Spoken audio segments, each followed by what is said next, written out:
Assalamualaikum warahmatullahi wabarakatuh. Jumpa lagi teman-teman dengan saya. Untuk kali ini saya akan mereview pusaka berupa keris yang mana tetap di keris temuan. Ini salah satu koleksi saya, keris temuan dengan bentuk yang secara umum yaitu keris saya ini keris Lo 3. Ini saya kasih warangka seperti ini. Ini warangka ini buatan saya waktu awal-awal saya meranggi pusaka. Jadi kelihatannya bentuknya masih kurang cakep, masih sangat istilahnya apa ya, masih belum layak jual ya. Tapi karena ini merupakan awal-awal dari karya saya, tetap saya rawat meskipun tidak secakep yang akhir-akhir ini, buatan yang sudah istilahnya up to date ya.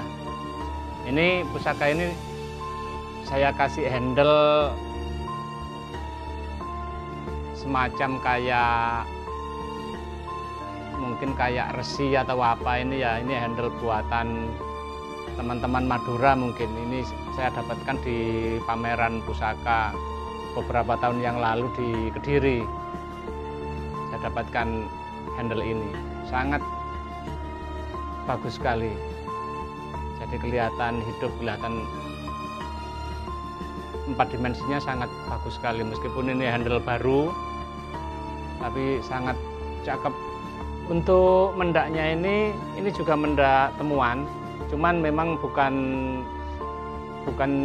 waktu pusaka ini ditemukan terus ada mendaknya, tidak. Jadi temuan ini beda-beda. Jadi mendak sendiri, pusaka sendiri, tapi saya pasangkan di sini. Mendak ini berbahan tembaga ini kayaknya. Kalau kita lihat warnanya ya, warnanya ini merah. Ini merah, ini tembaga.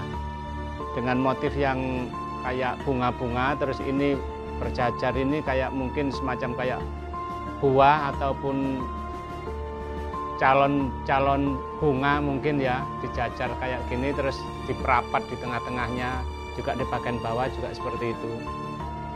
Ini kelihatan sangat indah sekali, sangat artistik sekali, dan sangat klasik. Kalau di tengah ini motif ini kayaknya motif juga kayak motif bunga-bunga ini mungkin nanti bisa disaksikan di detailnya, bisa kita nikmati di detailnya pun. Pusaka keseluruhan, mulai handle, mendak sampai pusakanya. Oke teman-teman, kita masuk ke yang inti yaitu pusakanya.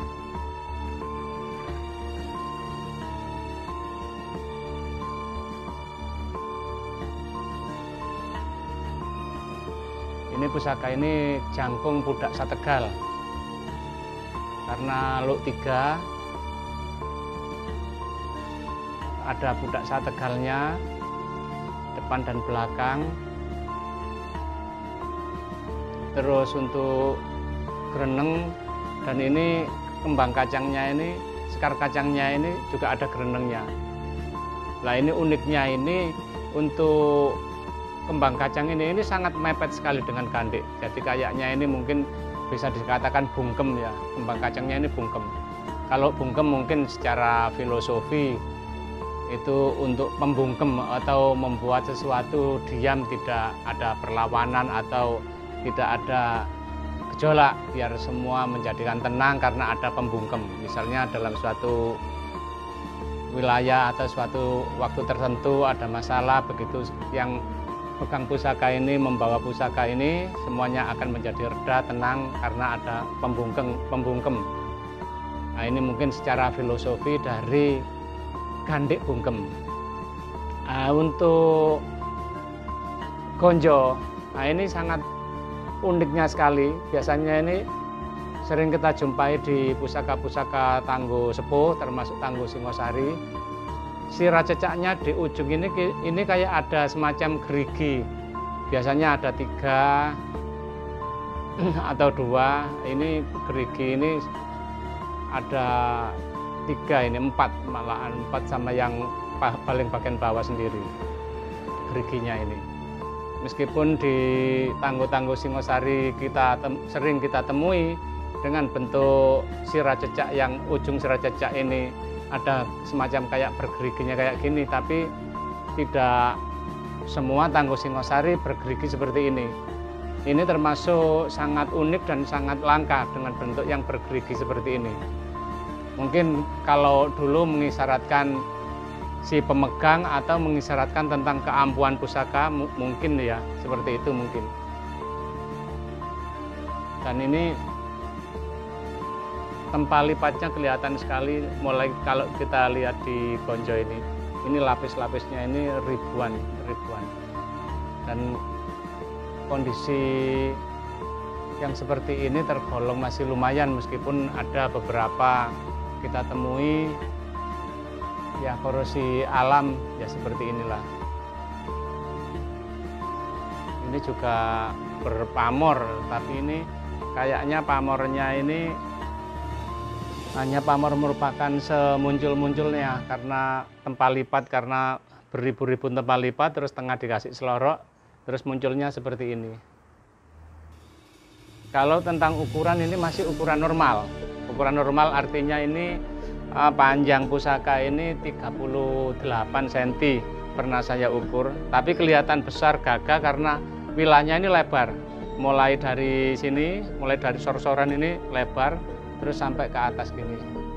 Kelihatan sekali kalau pusaka ini pusaka tua. Artinya tua itu dalam arti usia ya, karena besinya beda sekali dengan besi-besi di zaman berikutnya.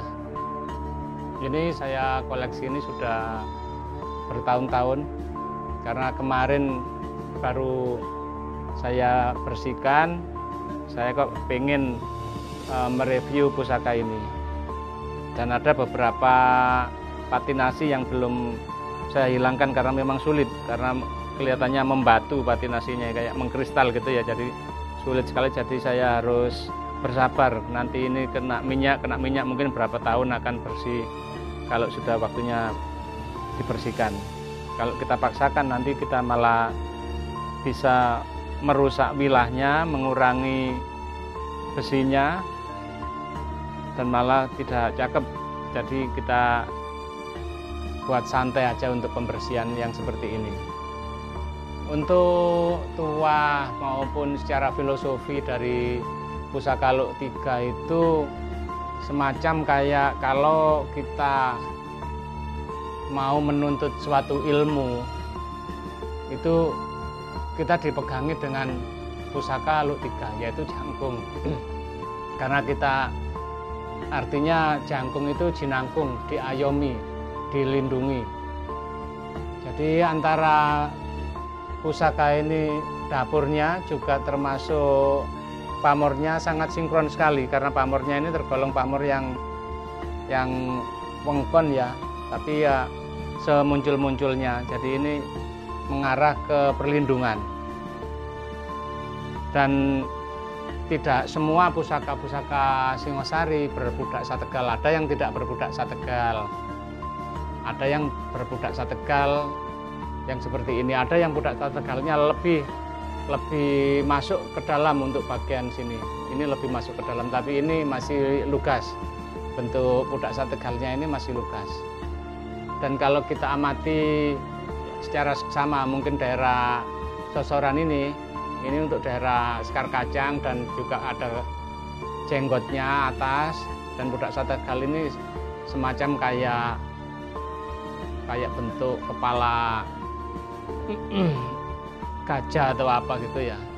Jadi nggak murni semacam kayak kembang kacang. Jadi bentuknya ada disterilisasi, mungkin kayak menyerupai suatu kepala hewan atau apa mungkin. Untuk sogokan ya teman-teman, sogokannya sebenarnya ini lumayan dalam ya, cuman ini karena tertutup patinasi yang sulit untuk dibersihkan, jadi masih kelihatan biasa. Sebenarnya ini sogokan ini dalam, jadi lumayan dalam ya. Jadi kelihatan sekali antara gradasi sogokan sama keruingan ini, kelihatan sebenarnya mau kelihatan mencolok. Coba sisi baliknya. ini malah aus, ini mulai aus karena korosi. Dan untuk peksi biasanya dapur-dapur Singosari memang peksinya itu kotak. Pusaka ini juga peksinya kotak, cuman nggak saya bongkar karena kalau saya bongkar nanti untuk memasang handle lagi juga agak sulit ya, karena sangat hati-hati kalau memasang handle karena bentuk handlenya ini orang ada beberapa kayu ini yang dibuat sangat kecil dan tipis, mungkin kalau mau megang kurang hati-hati nanti khawatir saya patah. Misalnya kayak ini tongkatnya ini atau hidungnya ini, nanti kalau patah malah tidak cakep. Secara keseluruhan kalau kita lihat karakter besi Singosari ini kelihatan istilahnya kalau teman-teman perpustakaan bilang besinya itu besi membatu.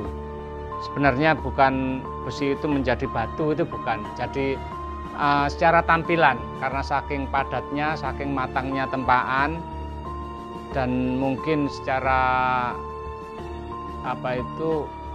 kandungan unsur karbon itu ditempa berulang-ulang dan matang, jadi kandungan karbonnya sangat minim sekali, menjadikan tampilan pusaka ini kayak batu.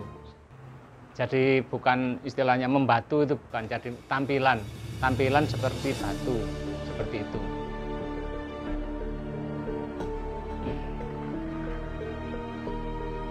Oke teman-teman, untuk review pusaka jangkung, pudak jangkung Sategal ini saya akhiri sekian dulu.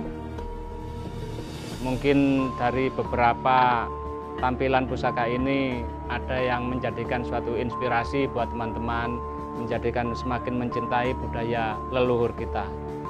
Oke, saya akhiri. Salam budaya, salam benda-benda bertuah. Assalamualaikum warahmatullahi wabarakatuh.